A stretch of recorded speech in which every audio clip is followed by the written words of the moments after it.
fueron los camarógrafos Baire y Bernard, enviados a México por los hermanos Lumière, quienes captaron las primeras imágenes del charro mexicano en el cortometraje Alzamiento de un novillo de 1896. 2 años más tarde, la misma imagen sería captada por el mexicano Carlos Mongrand en Los Charros Mexicanos. En los inicios del cine mexicano mudo de ficción apareció el primer charro negro en 1917, personaje retomado por Raúl de Anda en la serie del mismo nombre en 1942. Como sentenciara el director Alejandro Galindo, siempre son los de afuera los que vienen a descubrirnos. El realizador Sergei Eisenstein fue quien en 1931 plasmó la auténtica imagen del charro con su conflictiva y su psicología en su film Que Viva México. 5 años más tarde, el mexicano Fernando de Fuentes proyectó la figura de un charro que, a pesar de su estructura convencional, o precisamente por ella, fue aceptado de inmediato por el pueblo, el héroe de allá en el Rancho Grande, de 1936. Hay que suponer que por su intención nacionalista, la cinta recibió el respaldo oficial del general Lázaro Cárdenas, lo cual le significó ser programada en casi la totalidad de los cines de la República Mexicana. José Francisco, el personaje central del film, le brindó a Tito Guizar la oportunidad de interpretar canciones románticas. Con la esperanza de un nuevo amor, se abrió a tu vida mi corazón, y de sentirse muy logrado en la secuencia de La Cantina. Nada más que Lorenzo Barzaleta, también hay rancheros malosos, se encargó de recordarle en la misma película que no había nacido en Rancho Grande. Si el charro cinematográfico se convirtió en un modelo nacionalista que adquirió dimensiones simbólicas de mexicanidad, fue en gran parte gracias al apoyo del Marqués de Guadalupe y al de un personaje ampliamente reconocido en todos los ámbitos del país, don Juan Sánchez Navarro, miembro distinguido de la Asociación Nacional de Charros. Con absoluta firmeza, don Juan logró rescatar la imagen del charro, no solo en los actos oficiales, sino también en los festejos tradicionales. En el renglón comercial, la figura del charro comenzó a ser explotada a través del charrito de Pemex, representado por un hombre de baja estatura, que se apostaba diariamente en la entrada del edificio de Pemex, en las interrumpidas celebraciones de eventos que tenía lugar en el lienzo del charro, y en la venta de discos de 78 revoluciones, en los que Tío Guizar repetía una y otra vez que era charro de Rancho Grande y que hasta el amor bebía en jarro. No obstante su popularidad, la línea trazada por allá en el Rancho Grande no siempre funcionó. Por ejemplo, a la película Las Cuatro Milpas de 1937 no le bastó el título mexicanista para atraer al público y pocos se enteraron de Ramón Pereda. Con voz doblada, proclamaba a los 4 vientos que tenía una casita para la mujer bonita que lo quisiera acompañar. Igual indiferencia le manifestaron los espectadores a la pareja de Jalisco Nunca Pierde de 1937, que vivía su romance en un folclorismo de calendario. La primera película en la que Jorge Negrete apareció como fanfarrón, pendenciero, pistolero y jinete fue Aquí llegó el valentón de 1938, que por cierto pasó sin pena ni gloria. Su consagración, ubicación e identificación con el género, así como la influencia que ejercía en el sentir y el comportamiento del mexicano, se establecieron a raíz del estreno de Ay Jalisco no te rajes de 1941, basada en la novela de Aurelio Robles Castillo y en la que, con el falso nombre de Salvador Pérez, el autor revive al pistolero Rodolfo Álvarez del Castillo, quien en la vida real se hacía acompañar a todas partes por conjuntos de mariachis para que cantaran para él los corridos de la época. Si el personaje de Salvador Pérez le iba bien a Negrete, era porque este, en la vida real, era como el personaje que interpretaba: bravucón, altanero,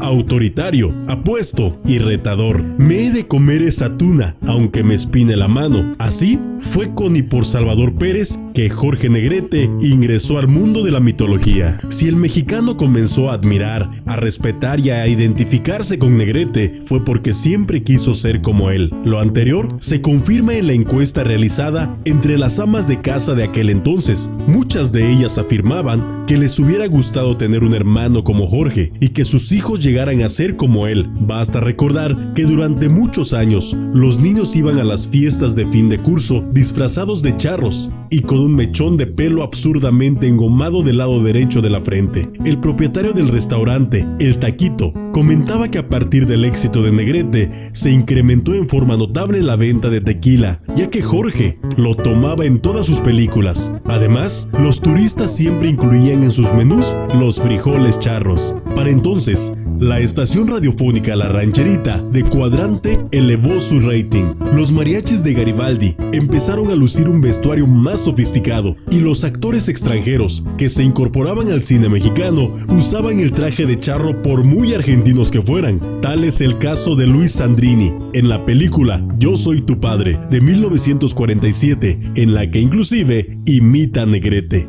¿Cómo la ves? Por cierto, se dice que después de leer el libreto de La Gauchita y el Charro, Jorge protestó. ¿Una gauchita antes que un charro? Eso no, jamás. La película finalmente llevó el título de Cuando quiere un mexicano, de 1944. En esa época se establece también que cuando menos en el cine no basta ser charro, de 1945. De acuerdo con la trama del film, eso no es suficiente. El charro debe ser Jorge Negrete. En la década de los 50 surgió otro ídolo, Pedro Infante. Ismael Rodríguez lo reunió con Jorge Negrete en la cinta Dos tipos de cuidado, de 1952, aplicando una fórmula contraria a la que el público hubiera esperado. Jorge era el bueno y Pedro el malo. El éxito taquillero que alcanzó la película confirmó cuántos seguidores tenían ambos. Paralelamente al reconocimiento que le dispensaba Jorge a sus admiradores como figura cinematográfica, existía el que tenía al líder sindical, capaz de convencer a sus compañeros para que empuñaran las armas y se apostaran a la entrada de los estudios para evitar la presencia de elementos subversivos. Y esos mismos compañeros y los que llegaron después fueron los que en el Teatro Iris llenó a toda su capacidad y en la asamblea más prolongada que registra la historia, de las 11 de la mañana a las 12:30 de la noche. Le dieron el sólido espaldarazo a Negrete al votar únicamente para que Leticia Palma fuera expulsada de la ANDA. Que Jorge era un hombre al que ninguna mujer se le resistía, lo confirmaron sus seguidores cuando María Félix, la doña, la devoradora, la mujer sin alma, que había asegurado que lo odiaba por su actitud petulante durante el rodaje El Peñón de las Ánimas de 1942, había dejado vestido y alborotado al galán argentino Carlos Thompson para, ataviada de Adelita, firmar el acta matrimonial que la convertiría en esposa de un Jorge Negrete, que a su vez lucía un impresionante atuendo de charro. Fue sin duda la boda más comentada del año. Se encargaron de fotografiar camarógrafos de noticiarios de la televisión mexicana y extranjera. Este evento reunió a los políticos más importantes, a los actores y actrices más populares y a incontables personalidades del jet set internacional. La promoción del enlace significó para Jorge y María muchas ofertas de trabajo. En 1953, la pareja aceptó filmar El Rapto. Como se sospechaba desde el principio, la película concluía en el dominio absoluto del personaje estelar masculino sobre la que en un principio era una fierecilla indomable. En reportaje del mismo año que la anterior, el episodio en el que ellos aparecen fue escrito pensando en los esposos de la vida real. María era una mujer deslumbrante, actriz de cine, y Jorge un charro cantor de recio carácter y bella voz. Ambos discutían y peleaban a la menor provocación. El desenlace se podía predecir. Ella caía rendida a los pies del charro. El tiempo pasaba y todo seguía igual. Nada ni nadie podía destruir el mito Jorge Negrete. No obstante, mientras esto sucedía en la realidad y en las películas, en el panorama cinematográfico nacional se iban registrando los nombres de Miguel Aceves Mejía, Luis Aguilar, Antonio Aguilar, Julio Aldama, Manuel López Ochoa, Manuel Capetillo, Ángel Infante, Demetrio González, Felipe Arriaga y Vicente Fernández, entre otros. Pero las de ellos, como dicen en la televisión, son otras historias. Lo que hoy quisimos relatar es la historia de quien, como un presentimiento, le pidió a la vida que si moría lejos de México, dijeran que estaba dormido y lo trajeran aquí. Y fue así, dormido, como lo trajeron.